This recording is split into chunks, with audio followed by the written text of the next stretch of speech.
luar biasa isi. Ketika itu saya membaca tidak saya apalkan karena memang bukan mahfudhot, tapi saya masih ingat poin-poinnya. Poin yang pertama, ukhuwah bainal muslimin. Oh, kenapa ya kok tidak ukhuwah Islamiyah ya? Ternyata kalau Islamiyah itu mesti ukhuwah Pak Fakhir. Yang ruwet ini kan musliminnya. Khutbahnya wa'tasimu, keluar masjid wa'tafar. Di dalam kita wiridan, di keluar kita ganti sandal baru, kan begitu. Jadi yang ruwet ini musliminnya. Di situ diterangkan untuk urusan-urusan yang furu'iyah, sudahlah na'amaluna walakum na'malu. Untuk yang usul ini kalau ada perbedaan harus dibicarakan di antara para ulama. Jangan dibicarakan di antara di luar para ulama. Nah sekarang enggak. Ada anak Ansor sama pemuda Muhammadiyah ribut soal tahlil. Ini nyampe apa enggak ke yang mati? Kata Ansornya, nyampe. Loh buktinya, karena setiap kiriman enggak pernah kembali. Loh ini ngomong apa? Pak, ya pemuda Muhammadiyahnya ini kan enggak terima. Mana tanda buktinya? Nah kalau diserahkan bangsa begini ini Pak, innalillahi wa inna ilaihi raji'un. Nah kalau sudah sampai top dia merusak Islam, dia harus dinyatakan tegas dia berada di luar Islam. Luar biasa. Saya baru diberitahu oleh polisi. Dulu Pak Asim, ada orang ngaku malaikat Jibril namanya Lia Eden. Bener ya? Ada orang yang mengaku Nabi Muhammad namanya Musad. Dua-duanya ditangkap. Dimasukkan di tahanan. Ditanya oleh polisi. Wahai malaikat Jibril, pernahkah ketemu Nabi Muhammad ini? Ternyata belum pernah ketemu dua orang.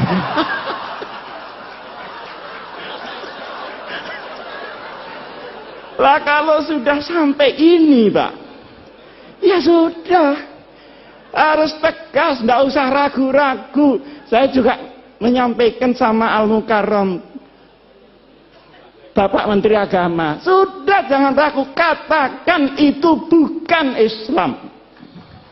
Kenapa ragu? Tapi ini jangan cuma ditepuk tangan itu. Maksud saya, yang lain-lain itu ikut mendorong lah. Supaya ada pride.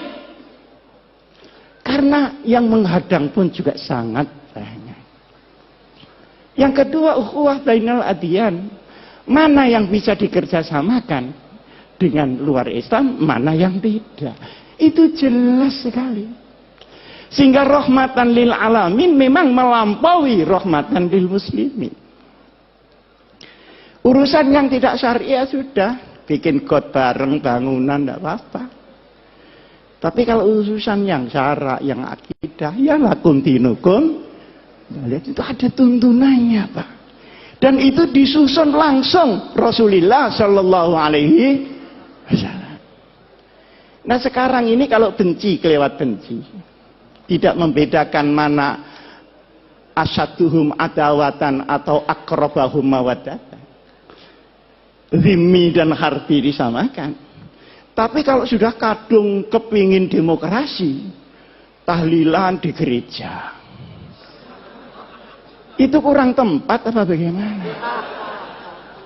Seperti orang Kristen, tidak usahlah disuruh Jumatan, nanti sandalnya hilang. Saya kan sering dicemooh sama orang Kristen. Gimana orang Islam itu?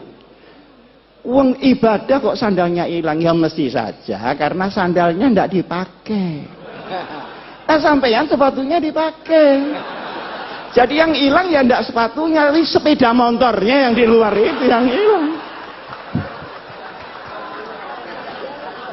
Jadi yang seperti disampaikan oleh Pak Din tadi sajalah al-hanifiyatus samha. Itu pas sudah itu. Ini jangan diumek-umek lagi gitu maksud saya. Nah, kemudian yang menarik lagi, untuk qabilah-qabilah di luar hukum syariat dipersilahkan untuk menggunakan kebiasaannya masing-masing. Ini saya belajar usul fikih di sini juga begitu Pak Hasan. Mabadi awaliyah.